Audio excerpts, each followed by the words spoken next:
नमस्कार साथियों, स्वागत है एमएल फार्मिंग यूट्यूब चैनल में। साथियों, ये जो खेत मैं आपको दिखा रहा हूँ, इस खेत का वीडियो मैंने जिस टाइम पे बोनी करी थी उस टाइम पे आप लोगों को बनाकर दिखाया था इसका सीड रेट का। उस टाइम पे आपने देखा था कि बिल्कुल सीड रेट हमने बिल्कुल जो है एक एक दाना आप खेत में गिन सकते हैं, इस प्रकार से इसका सीड रेट रखा था। लेकिन आज इस गेहूँ की पोजीशन आप 40 दिन के बाद देखिए आप इसने जो कल्ले करे हैं इस गेहूँ ने। साथियों, ये जो गेहूँ हैं ये HI 1650 गेहूँ हैं, पूसा ओजस्वी के नाम से जिन्हें हम जानते हैं। साथियों, गेहूँ की वैरायटी काफ़ी शानदार है और इसका उत्पादन अब हम देखेंगे, क्योंकि हमने इस गेहूँ को पहली बार ही लगाया है हमारे खेत में और क्षेत्र के किसानों ने इसको पहले लगा चुके हैं। रिस्पॉन्स अच्छा दिया था सभी किसान साथियों ने।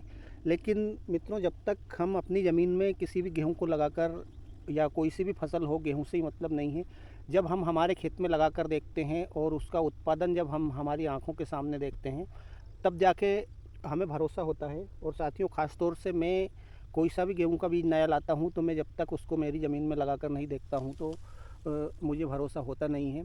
मित्रों, गेहूं की कंडीशन काफ़ी शानदार है 40 दिन के बाद, क्योंकि साइड में जो दूसरे गेहूं लगे हैं उन गेहूं की अपेक्षा इस गेहूं का ग्रोथ और इसने जो गेहूं ने कल्ले करे हैं काफ़ी शानदार कल्ले करे हैं।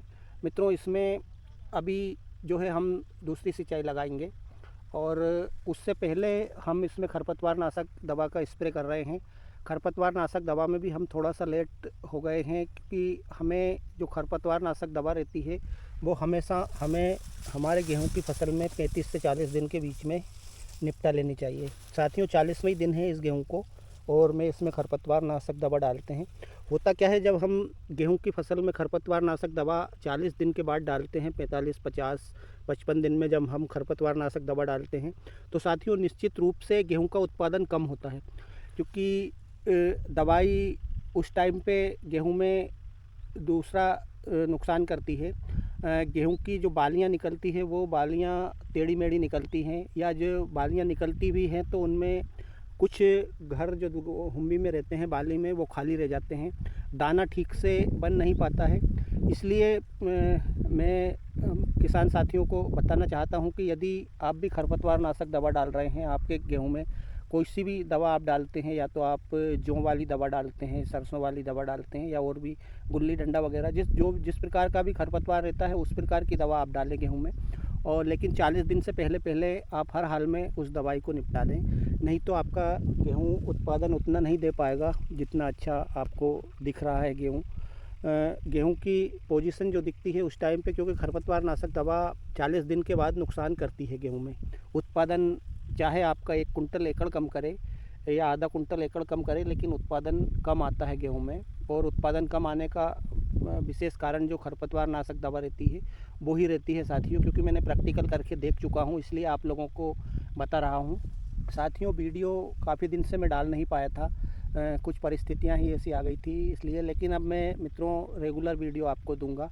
और ये 1650 गेहूँ का खेत मैं आपको दिखा रहा हूँ, ये मैंने लगाया है और इसकी पोजीशन 40 दिन के बाद आप देखिए किस प्रकार से इसने कल्ले करे हैं और इसकी ग्रोथ काफ़ी शानदार है। क्योंकि साइड में मैंने दूसरा गेहूं भी लगाया है, श्रीराम सुपर 303 लगाया है, और HI 8830 जो गेहूं है वो भी लगाया है। लेकिन अभी की पोजीशन में मुझे जो ये 1650 गेहूं की ग्रोथ लगी है उन गेहूं की अपेक्षा इनकी ग्रोथ काफ़ी शानदार लगी मेरे को। और तीनों ही गेहूं की बोनी मैंने एक साथ करी थी। तीनों गेहूं में जो बेसल डोज डाला था वो बेसल डोज भी एक जैसा ही डाला था।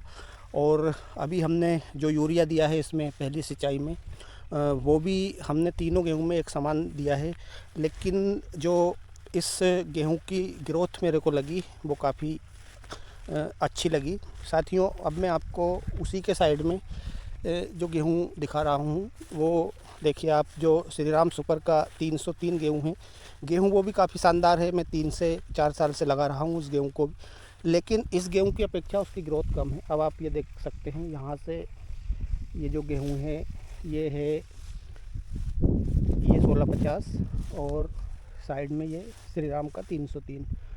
एक साथ की बोनी है, एक जैसा सीड रेट है, लेकिन काफ़ी अंतर है दोनों गेहूं में।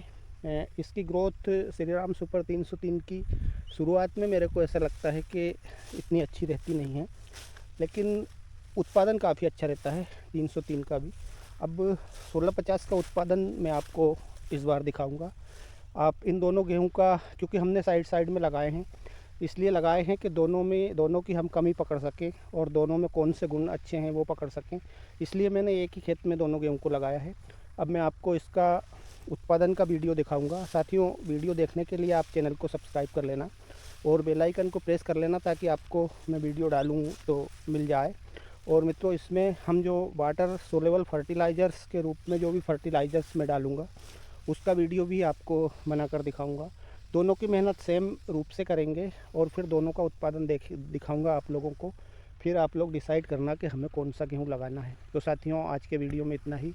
मिलते हैं अगले वीडियो में। तब तक के लिए जय जवान जय किसान, धन्यवाद।